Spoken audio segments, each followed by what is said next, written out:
Everyone, this is Rick, and welcome to Astral Club.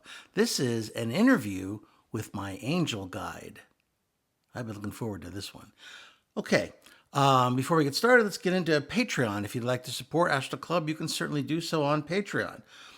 When you join, you get advanced episodes, you get a chat function, you get direct mail, so you can send me questions or comments or ideas, and I can get them and reply to them quickly.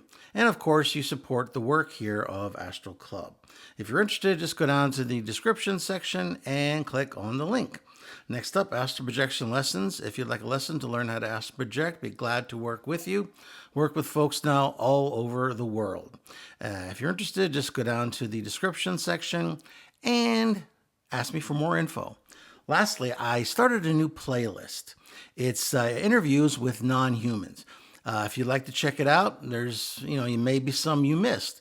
Especially if you're interested in this type of format. So check it out.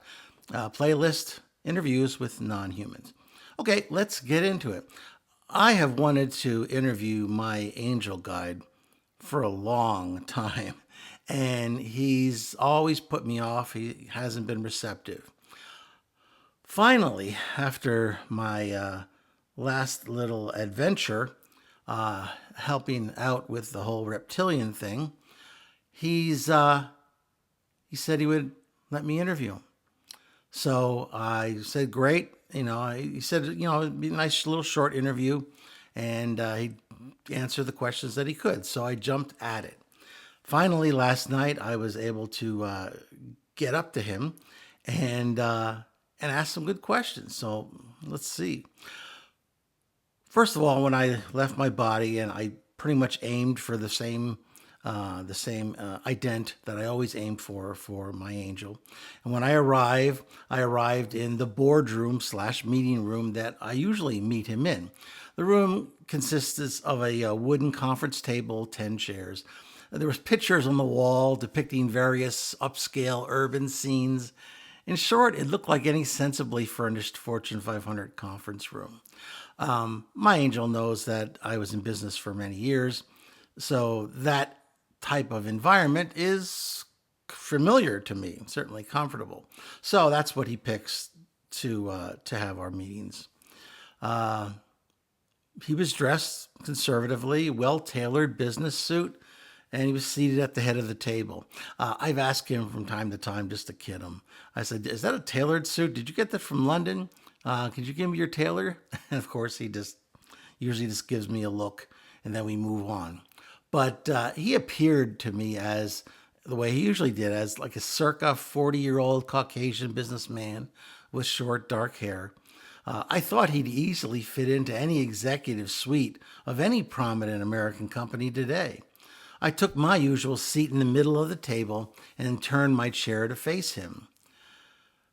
I said, "Thank you for agreeing to this interview. I know you don't like publicity." He said, "That's true, but I'd do anything for you, Rick." He said that with a slight smirk. I let out a short laugh. I've been asking him for years, as I said, for this interview, so that I could share this information with Astral Club. As far as the slightly sarcastic reply to my thanks, you have to appreciate how he's changed. When we first met, he was very dry and humorless. However, after years of working with me, he's learned the science of sarcasm, and it occasionally pops up when I least expect it, and I appreciate it. So I said, okay, let's get started. First, are there any off-limit questions other than your name? He said, "Ask what you will. I'll let you know if we need to move on." Okay. First question was, what's the origin of the angels? Figured that was a logical question. Start at the beginning, right? He said, when this iteration of the universe, that's interesting, this iteration, that implies there was others. Anyway, when this iteration of the universe came into being, we became aware of it, and we became aware with it. Over the eons, our brotherhood wondered reality, discovering more about ourselves and our nature at the same time. I asked, what about God? Eventually, we encountered the presence of a powerful universal intelligence. However, rather than a limited being like us or even humans, this intelligence was a non-localized phenomena that permeated every atom of the universe. We gained power, wisdom, and guidance by communing with this intelligence and grew to more than we were. I ask, can humans commune with this universal intelligence? Of course, he said. During meditation, just expand your mind and seek enlightenment. It is there, everywhere, waiting for you. I considered how simple such a contact with God sounded, especially when you considered all the ritual and dogma human religions have layered around the idea of reaching out to the infinite. My mind suitably blown, I decided to switch my line of questioning to Earth and humanity. But before I got there, I figured I'd ask one more thing about God. And then he said, time to move on. And he gave me a little smile. Okay, I figured I was going to ask at least one more, but okay. How did you come to Earth? I asked. After an eternity, we detected a growing consciousness on your planet. A fraction of us chose to help guide your race in its evolution. How long have you been my angel? I asked. I have been with you all along. He responded quickly. For a second, I almost couldn't form a thought. What else did I want to know? What was I supposed to ask a being who had been silently guiding me through life? Why me? I finally managed. Why have you been watching over me? There are so many people in the world. Why did I get an assigned angel guide? He paused. His presence seemed to grow a little softer, and there was almost like a breeze stirring in this rather usually still room. He said, I wasn't assigned to you. I chose you. There's a unique bond between us, something I knew even before you did. You're never truly alone, even when it feels that way.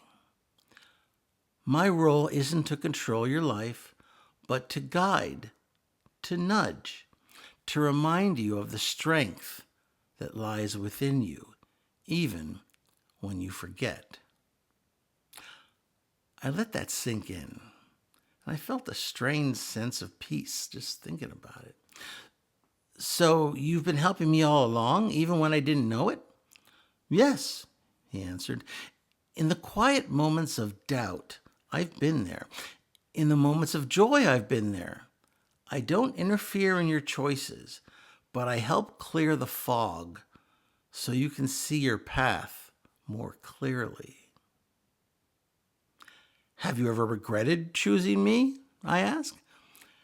You can be a handful at times and more than a little chaotic, but you've proven to be very resourceful and a definite asset. In short, you're not more trouble than you're worth. I was beginning to regret my humor classes a little bit. I responded, thanks, I guess. I began to think back to times in my life when things seemed uncertain, when I was on the verge of making decisions that could have led me astray. And yet, there's always was like a moment where I felt something, like an inner push, a gentle reminder, a whisper that kept me going in the right direction. Is it hard? I ask, feeling a sudden rush of empathy. Watching us, helping us, and never being able to intervene directly. My angel's presence seemed to soften even further, and I felt something akin to a sigh. It's not hard in the way you might think, he said. I am not bound by time as you are.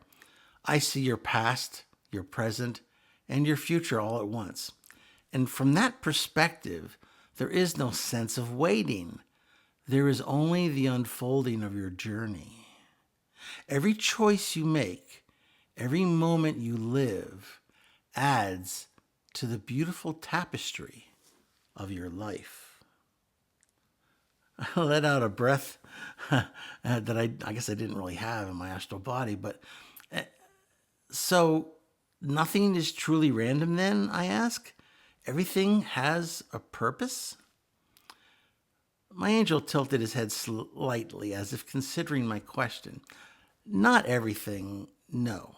Life is full of unpredictability, but that is part of the beauty of it. What may seem random to you is part of a greater pattern. Your experience shapes you, and in turn, shapes the world around you. You might not always see the connections, but they are there. I nodded slowly, feeling the weight of his words. Is there anything I can do, I don't know, to make your job easier? I asked kind of half joking, but I was a little bit sincere too. My angel's laughter was soft and a bit dry.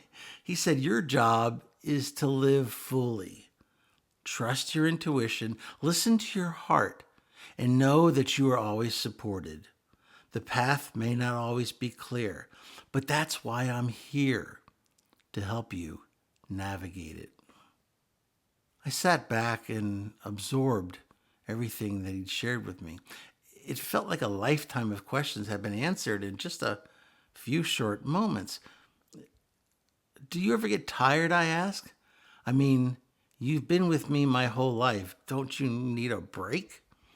He smiled again, and there was warmth that radiated from him now. I don't get tired, not in the way you do. My purpose is to be present for you, just as I am for others. It's not a burden, it's an honor. There was a peaceful silence between us, and for a moment I didn't know what else to ask.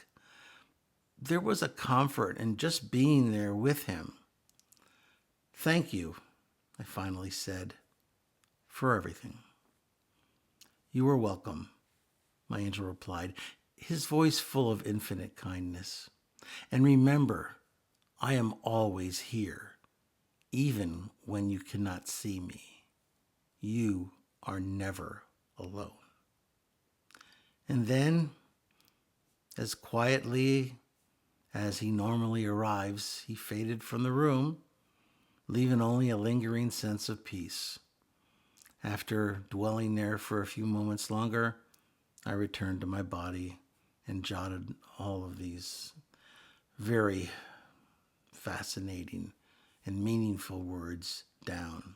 And I hope you found them meaningful as well. If you did, please hit the like button, share it with those of like minds, subscribe if you haven't already.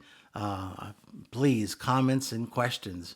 Are there other questions that you would have asked? I'm sure there are.